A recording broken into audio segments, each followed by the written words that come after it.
ఓం శ్రీ వరలక్ష్మీదేవియే నమః. అందరికీ నమస్కారం అండి.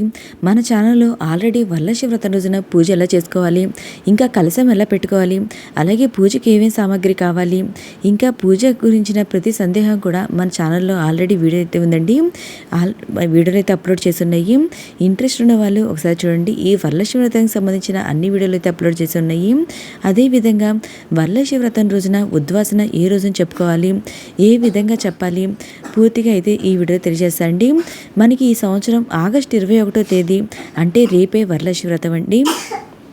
వరలక్ష్మి వ్రతం రోజున మనం అమ్మవారిని అయితే ఇంటి నుండి బయటకైతే పంపించమండి. అదే కాకుండా మన ఈ శుక్రవారం రోజున మనం ఇంట్లో నుండి ఎవరికి కూడా ఏమైతే ఇవ్వము. అలాగే మనం అమ్మవారికి ఎంతో భక్తి శ్రద్ధలతో పూజించుకున్న ఆ అమ్మవారికి అయితే మనం ఇంట్లో నుండి ఎలా పంపిస్తామండి, పంపించాం కదా. అందుకని మనం వరలక్ష్మి వ్రతం రోజున పూజ చేసుకొని ఆ రోజు కూడా సాయంత్రం మరలా పూజ చేసుకొని తర్వాత రోజైతే మనం లఘు పూజ చేసుకొని అమ్మవారి పూజా పీఠం కలశం అయితే కదపాలి. శనివారం రోజున ఉదయాన్నే 9 గంటల లోపు అయితే మనం పూజ అయితే చేసుకొని అమ్మవారికి ఉద్వాసన అయితే పలకవచ్చు. మరలా 9 గంటల నుండి మనకి రాహుకాలం అనేది ప్రారంభమవుతుంది. ఈ లోపునే మనం అమ్మవారికి పూజ చేసుకొని మీరు ఏ చేయగలిగితే అవి అమ్మవారికి నైవేద్యంగా సమర్పించి ఆ నైవేద్యం తర్వాత అమ్మవారికి ఉద్వాసన అయితే పలకవచ్చు. ఆ రోజు ఉదయాన్నే తెల్లవారుజామున నిద్రలేచి మరలా మన ఇంటిని గుమ్మాన్ని అంతటిని శుభ్రం చేసుకొని ఇంటిని అంతటిని శుభ్రం చేసుకొని నార్మల్గా మీరు అమ్మవారి పీఠం పెట్టుకొని ఉంటారు కదండి. ఆ పీఠం దగ్గర పూలు వాడిపోయి ఉంటాయి కదండి, అవన్నీ తీసేసి చక్కగా క్లీన్ చేసుకొని మీరు దీపారాధన చేసుకొని ఆ అమ్మవారికి అయితే మనం ఉద్వాసన అయితే పలకాలి. అమ్మవారి దగ్గర పెట్టిన పూలు అవన్నీ కూడా ఒక కవర్లో అనేది వేసుకొని అవి అన్నీ పారే నీటిలో అయితే వేయాలి. తర్వాత అమ్మవారి మనం దీపారాధన చేసుకొని అమ్మవారికి మీ శక్తి కొలది ఏదైనా నైవేద్యం అనేది కూడా చేసుకోవాలండి. లేదా ఇవేమీ చేయలేమనుకునే వాళ్ళు మనం పళ్ళున్నా ఆ పళ్ళైనా పెట్టుకోవచ్చు, లేదా పాలు అనేది అమ్మవారికి సమర్పించవచ్చింది నైవేద్యంగా. సమర్పించిన తర్వాత అమ్మవారికి ధూపం దీపం నైవేద్యం ఇవన్నీ సమర్పించిన తర్వాత అమ్మవారికి శక్తి కొలది ఏదైనా సరే తాంబూలంగా సమర్పించండి. అంటే ఈ సంవత్సరం బాగా చేసుకున్నాం తల్లి, మరలా కూడా ఇంతకన్నా బాగా చేసుకునేలాగా వరమి అనని ఆ తల్లిని వేడుకుంటా అమ్మవారికి మీరు నమస్కారం అనేది చేసుకొని మీకు శక్తి కొలది సరే ఏదైనా చీర కానివ్వండి, జాకెట్ ముక్క కానివ్వండి, పండ్లు కానివ్వండి తాంబూలంగా సమర్పించాలి.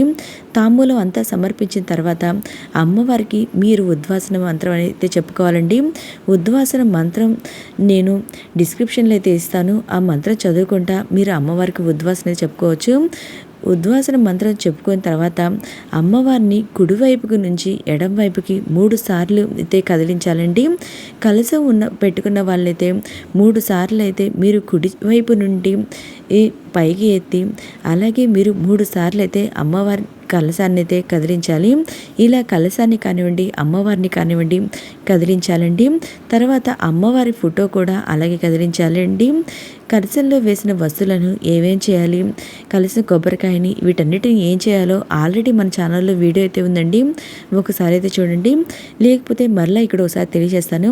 కలశంలోని వాటర్ను ఏదైనా చెట్టు మొదట్లయితేనే వేయచ్చు.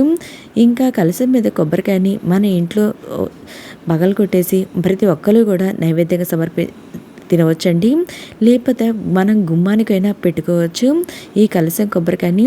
ఇంకా అమ్మవారి దగ్గర పెట్టిన వాయనాన్ని మనమైనా తీసుకోవచ్చు, ఆ జాకెట్ ముక్కని, లేదా మన అత్తగారికని అమ్మవారికి కానీ అలా అయినా ఇవ్వచ్చండి. లేదా మన ఇంటికి వచ్చిన ముత్తైదులు ఎవరైనా వస్తే వారికి ఇవ్వాలనుకుంటే వారికైనా ఇవ్వచ్చండి. ఇంకా తోరణ్ అయితే తర్వాత రోజు కానివ్వండి, లేదా 3 days అయిన తర్వాత కానివ్వండి మీరు ఆ తోరాన్ని తీసి ఎవరు తొక్కని ప్లేస్లో అయితే ఉంచాలండి. అంటే చెట్టు మొదట్లైనా పెట్టవచ్చు, లేకపోతే మనం పారే నీటిలైనా ఆ తోరాన్ని అయితే వేయొచ్చండి. ఇంకా పూజ పైన పెట్టుకున్న బియ్యాన్ని అయితే మనం బెల్లం పరమాన్నం చేసుకొని ఇంట్లో వాళ్ళందరూ నైవేద్యంగా స్వీకరించాలి. ఓకే అండి. ఈ విధంగా మనం వరలక్ష్మి వ్రతం చేసుకున్న రోజు అమ్మవారికి ఆ రోజు కాకుండా శనివారం రోజు కానివ్వండి, ఆదివారం రోజు కానివ్వండి, మీరు ఏ రోజైతే ఉద్వాసన పలకాలో ఆ రోజైతే ఉద్వాసన పలకండి. మీకు ఇంకా ఏమైనా సందేహాలు ఉంటే నా కమెంట్ బాక్స్లో కమెంట్ చేయండి, నేను ప్రతి ఒక్కరికి రిప్లై అందిస్తాను. ఓకే అండి. Thank you for watching. ఇంకా పసుపుతో చేసిన గణపతిని కూడా మనం చెట్టు మొదటిలో అయితే పెట్టుకోవచ్చు.